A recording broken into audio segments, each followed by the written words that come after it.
Hey guys, welcome back to my channel. I hope you guys are well. It's been a little while, but today I wanted to come in here and share the top 5 Christian books I would recommend to anyone to aid in their relationship with Christ and pretty much transform your life. So if you're interested or you're trying to read more this year, stick with me and I'll share with you guys.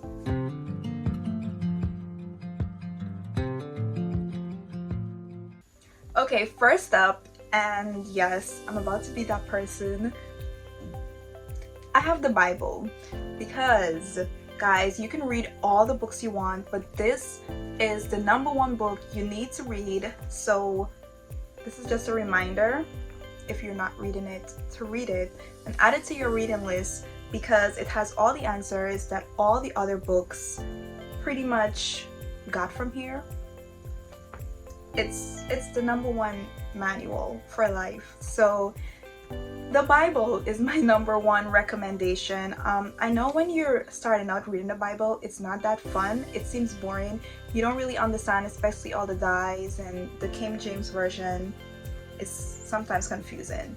But there are many versions, 1 and 2. As you grow in your relationship with Christ, you will realize the need to read the Word so that you're able to understand Christ better. So definitely read the Bible. Up next, I have The Purpose-Driven Life by Rick Warren. If you've ever asked yourself, what on earth am I here for? It literally says that here.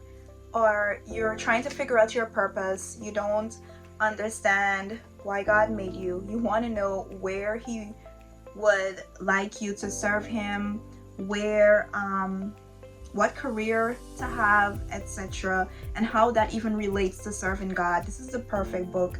I recommend every Christian to read it, because it really goes in depth about purpose, and even in trying to figure out your purpose, what to do in the meantime, etc., how to serve.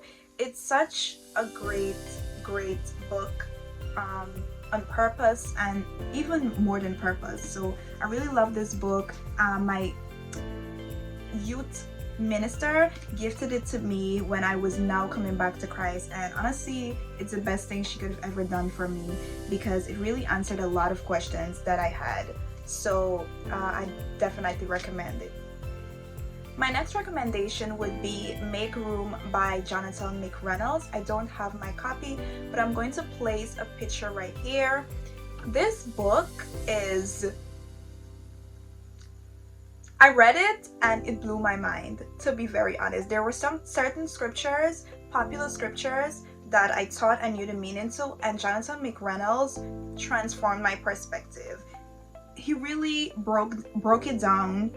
If you're trying to make room in your life for Christ, you don't know what that means, you're now coming to Him, or you've been with Him for a little while, and it seems like you just can't make time for Him. It seems as if you don't know what it means to open up areas in your life for Christ, who to let go of, if you should let go of people, etc. This book is the best book to read for making room in your life for Christ. And we all need to make room, right, at some point. So, well, throughout our lives. So this is the best book, and I really love Jonathan McReynolds because he's so transparent.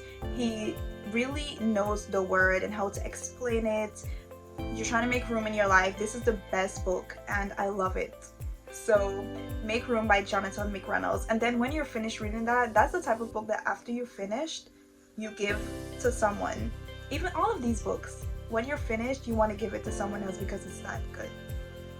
Next, I also can't find my copy for this book. Anyway, the next one is The Daniel Dilemma by Chris Hodges. This book, it speaks on how to stand firm and love well in a culture of compromise. Society continues to change, right? It's worse now than it was a few years ago, and it's only getting worse.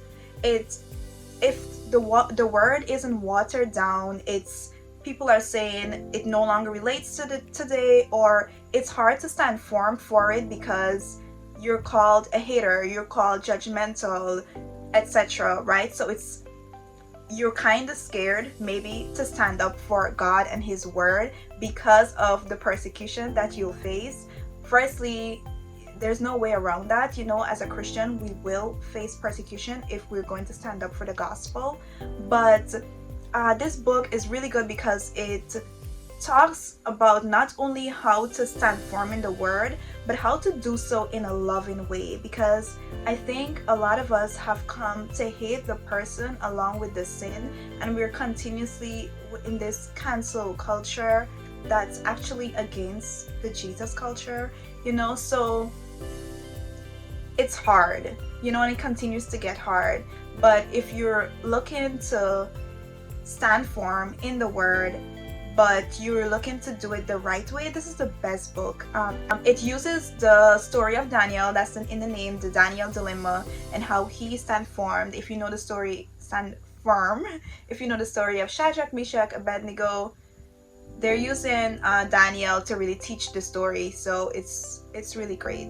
My last recommendation is Emotionally Healthy Spirituality by Peter Scazzaro. I'm actually still reading this one, but I'm telling you guys that you need to read it without even reaching to the end, because I'm kind of going slow, but it's because every page that you read, it's so loaded. So many of us are probably thinking we are okay spiritually, we're healthy, we're not depressed or anything, so we're good emotionally. But this book was actually written by a pastor who for years thought, he's good. But anyway, he ended up realizing that he had emotionally unhealthy spirituality. And in reading it, to be very honest, I'm starting to think that I'm in the same spot as well. But I was trying to look for a book to help me with controlling my emotions and, putting those in check and doing that correctly in the godly way, and not letting my emotions control me. And I picked this up.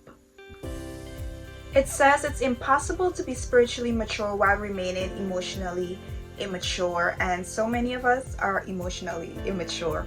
But it's really life transforming, to be very honest. Everything, it talks about how we are made up of things from our past generation in our family members, things being passed down from one person to the other. And it really makes you look deep within yourself and evaluate, why am I like this? Am I emotionally unhealthy, etc. It's so good. I recommend it to everyone, and I'm only on chapter 4, I think. But you can't fix certain things if you're unaware of them, and what this book does, it makes you become aware of them, which is good, because so many of us are, unconsciously going around with things that we think are not there, but they're actually there. So really, really, really good. All of these books are really good. I promise you guys, they are the type of books that will aid in your relationship. It's not just a one and done something. It really digs deep. They all dig deep, and they allow you to really look at yourself differently, answer so many questions so many of us as Christians have. So I recommend each and every one of them, and I hope that if you guys do read it, you enjoy it. I'm promising you that you will enjoy it. Even more than enjoy it, it's going to transform your life, literally. So those are my top 5. If you guys are looking to read more in 2021, this is the best. These are some of the best books. I'm going to do more of these because I'm actually really into reading. This year I'm trying to read a lot of books, and I'm on the path to it. So as I read more books, I will come back on here because I really enjoy talking about books. So I'll come back on here and tell you guys about the other books that I will be reading. And I hope you guys enjoy this video. It's a little different, but I'm trying to change things up. I'll see you guys on my next video. Thank you so much for watching.